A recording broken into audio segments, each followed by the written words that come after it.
நெஞ்சங்களுக்கு வணக்கம். மீண்டும் அடுத்த பதிவில் சந்திப்பதில் நான் மிக்க மகிழ்ச்சி அடைகிறேன். இந்த வீடியோ பதிவு மனைவிமார்கள் எப்படி நடந்து கொள்ள வேண்டும் கணவனிடம்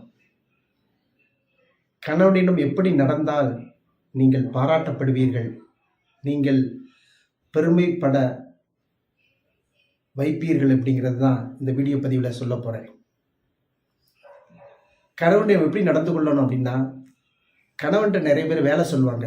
ஏங்க இந்த வேலையை பண்ணிட்டு வாங்க, இந்த வேலையை செஞ்சுட்டு வாங்க அப்படின்ட்டு. அவர் வேலையை செஞ்சுட்டு வந்துடுவார்.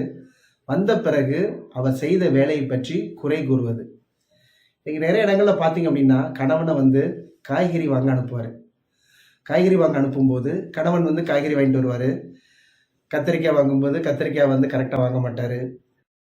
இல்லை கத்திரிக்காய் வாங்கும்போது அதில் ஏதாவது ஒரு குறையை கண்டுபிடிப்பது. இல்லை வெண்டைக்காய் வாங்கும்போது வெண்டைக்காய் ஒழுங்காக வாங்கியிருக்க மாட்டார். இப்படி காய்கறிகள் வாங்குகிற விஷயத்தில் என்ன செய்கிறது, அடிக்கடி குறை கூறுறது. அப்படி கணவனை நீங்கள் என்ன செய்யக்கூடாது, குறை கூறக்கூடாது. அமைதியாக இருங்க, கொஞ்ச நாளையில எல்லாம் சரியாக போயிடும். ரெண்டாவது, அவர் பசியோடு வந்திருப்பார், அவங்களோட கோரிக்கையை வைப்பாங்க. இல்லை சாப்பிட்டுட்டு இருக்கும்போதே அவரை கோபப்படுற விதமாக பேசுறது. சாப்பிடும்போது அவரை கோபப்படுத்துகிற மாதிரியான விஷயங்களை தயவு செய்து பேசாதீங்க. மேலும் அவர் சாப்பிட்டுட்டு இருக்கும்போது உங்கள் கோரிக்கைகளை வைக்காதீர்கள். அவர் அமைதியாக சாப்பிடட்டும். சாப்பிட்டு முடித்த பிறகு நீங்கள் என்ன பேசணுமோ அப்புறம் பேசுங்க. இது ரொம்ப முக்கியமானது. மூணாவது, நிறைய பேர் செய்யக்கூடிய மனைவிமார்கள் செய்யக்கூடிய தவறு, நொடிக்கு நொடி அவங்க அம்மா வீட்டு பெருமையை தான் பேசுறது. நொய்னு மாமியார் வீட்டை குறை சொல்லி கொண்டே இருக்கிறார்கள். இன்றைக்கு நிறைய வீடுகளில் அதான் பெரிய பிரச்சனை. நொடிக்கு நொடி அம்மா வீட்டை பெருமையாக பேசுறது, மாமியார் வீட்டை குறை சொல்லி பேசுறது. இப்படி தயவு செய்து இருக்கக்கூடாது. எல்லா இடங்களையும் குறைகள் இருக்கும். அந்த குறைகளை நாம் என்ன செய்யணும், பொறுமையோடு ஏற்றுக்கொள்ளணும்.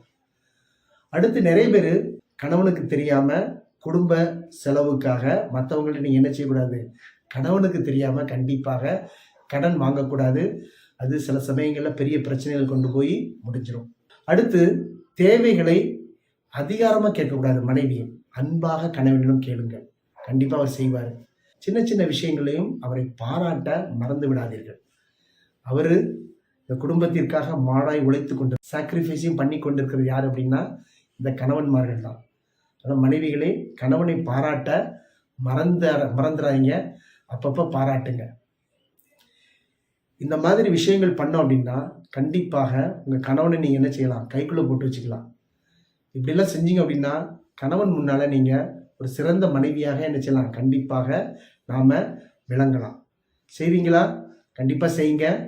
நல்லா இருவரும் இணைந்து ஒருத்தருக்கு ஒருத்தர் அட்ஜஸ்ட் பண்ணி, ஒருத்தருக்கு ஒருத்தர் விட்டு கொடுத்து, ஒருத்தருக்கு ஒருத்தர் புரிந்து கொண்டு நடந்து கொள்ள வேண்டும் கணவனிடம். அன்புடன், ஜஸ்டின்.